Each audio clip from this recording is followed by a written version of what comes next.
Good morning, students.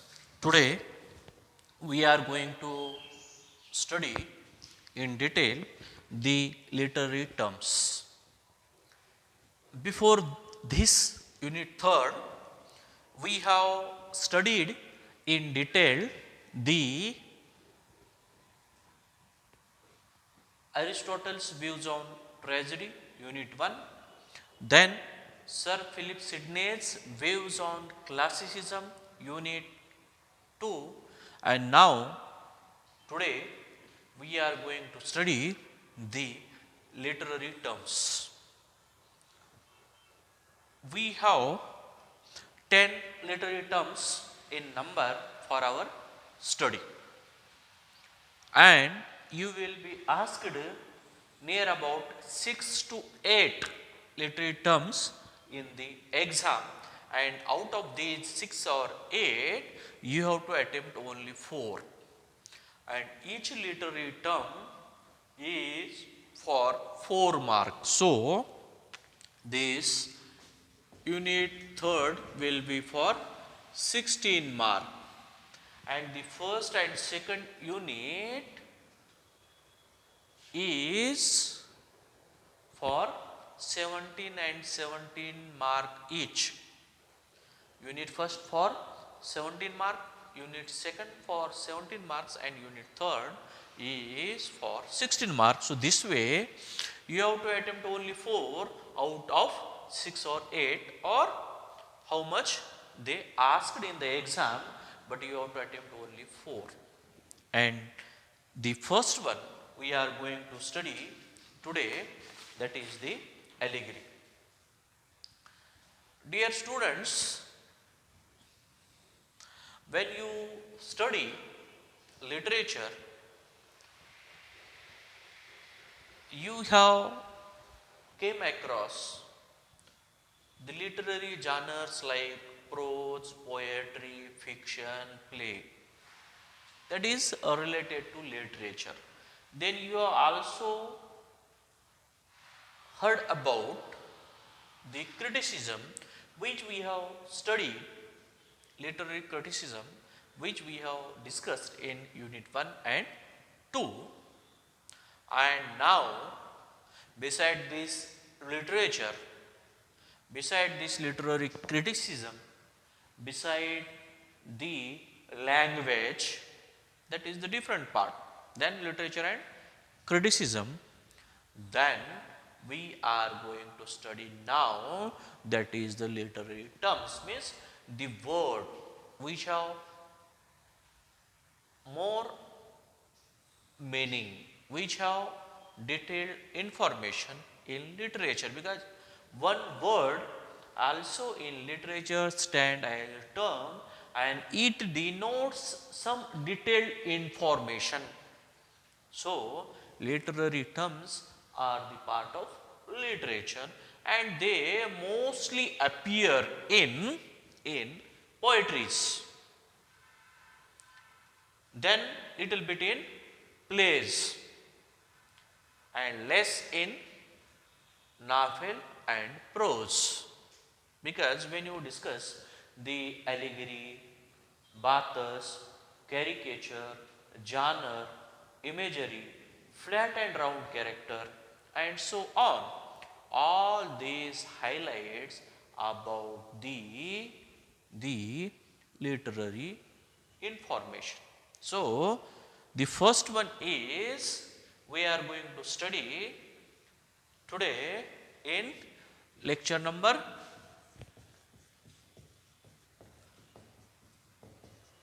21. In the previous lectures, we have studied in detail the Aristotle's views on tragedy and Sir Philip Sidney's views on classicism. And today, we are going to discuss the allegory. Allegory is also known as literary term. It is about the detailed information about some aspect which are hidden. That hidden information very well discussed by the allegory. Because in short we can simply say a story, a story, a poem, or a picture that can be interpreted, that can be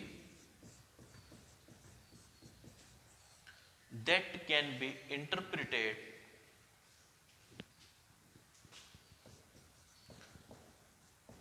to reveal a hidden meaning. Allegory, most of the time, though it is of any story, a poem, or any play, picture, or any piece of literature that can be interpreted to reveal a hidden meaning of or into that text, typically a moral or political one. We can simply say typically a moral or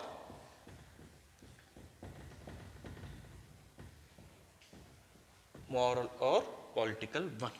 Hence, it discusses the moral or political purpose, meaning, intention. So, allegory is the most important literary term which gives detailed information about the text. We can simply also say it as a literary device or a metaphor. It can, we also simply say as a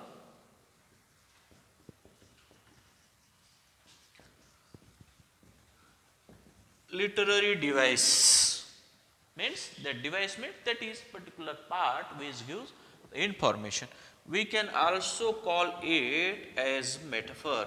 Metaphor means we can also call it as a symbol, emblem, metaphor, allegory, which stand to denote, to reveal, to explore the particular purpose of that text, means the hidden idea. We can simply say it is, we can also simply say it is also used to deliver a broader message about the real world. It is also used,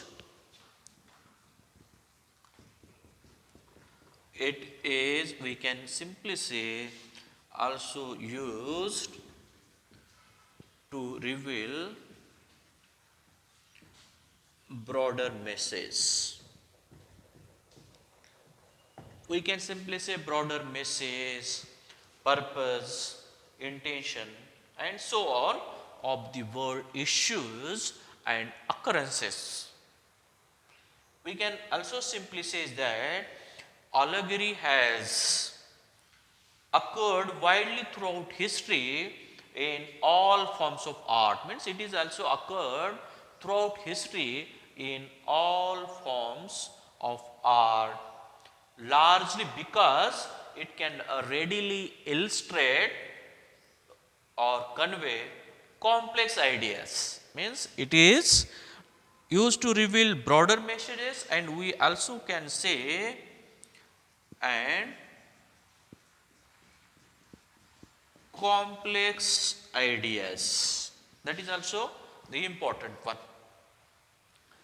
So, in short, we simply say it is stands or it stands to reveal the hidden meanings. It stands for moral or political purposes which highlights. Then we can simply say it is a literary device, metaphor, or or it is an allegory which highlights a character, place, or event to deliver a broader message about real world issues and occurrences. We can simply say it is also used and occurred throughout history in all forms of art, largely because it can readily illustrate or convey complex ideas and concepts in ways that are comprehensible or striking to the viewers, readers, or listeners. Means complex ideas and we can say the concepts illustrate largely. So, this way allegory stands for. Then we simply discuss how allegory is used in literary genres like prose, play, fiction, and so on. My dear students, when you take the example of Animal Farm,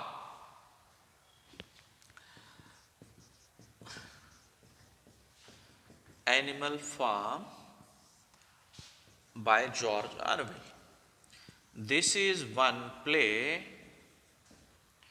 which gives the detailed information about the mankind, the ideas, purposes, complexes, concept, issues of humankind, mankind, which are hidden, that are very well exposed by the allegorical form.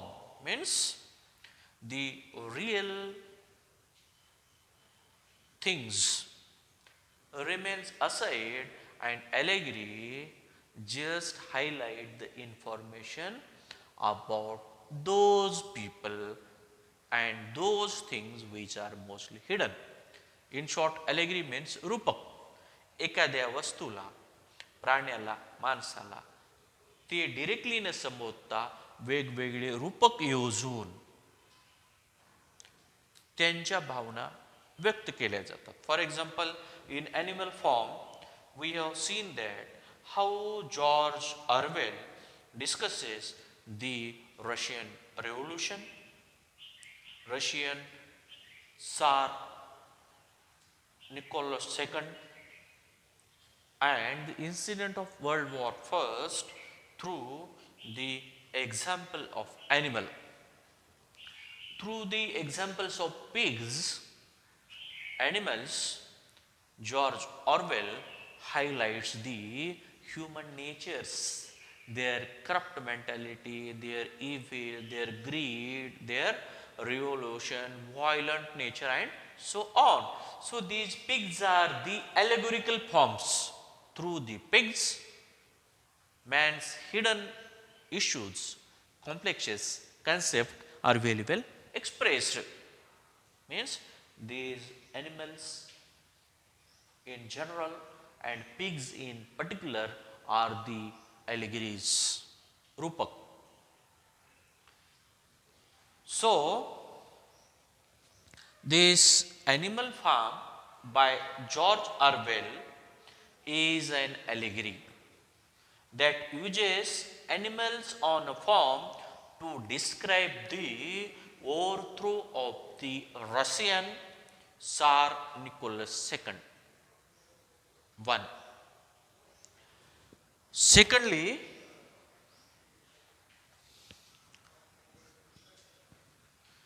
Animal Farm is an allegory that uses animals on a farm to describe Russian Tsar Nicholas II.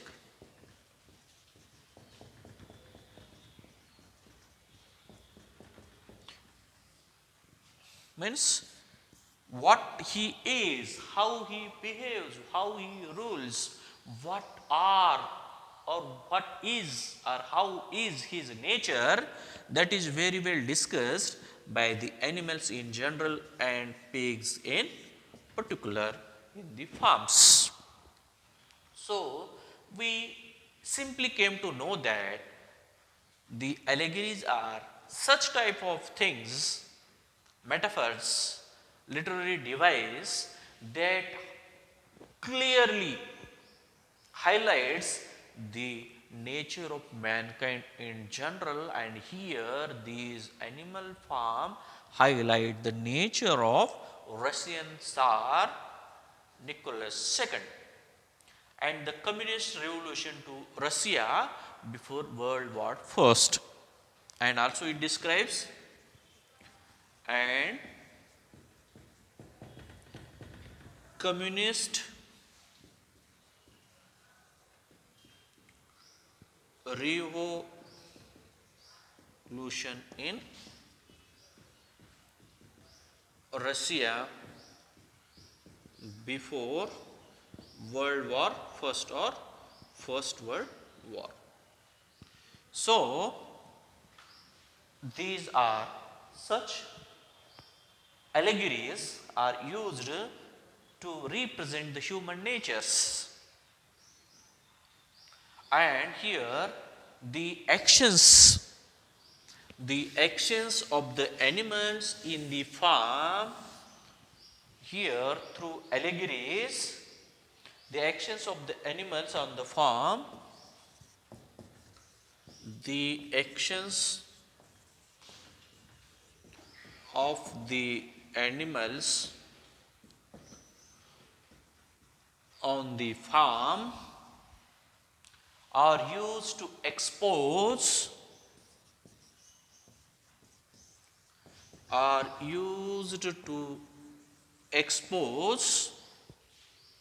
the greed and corruption of the revolution. The greed and corruption of the revolution means Russian revolution. Of the revolution.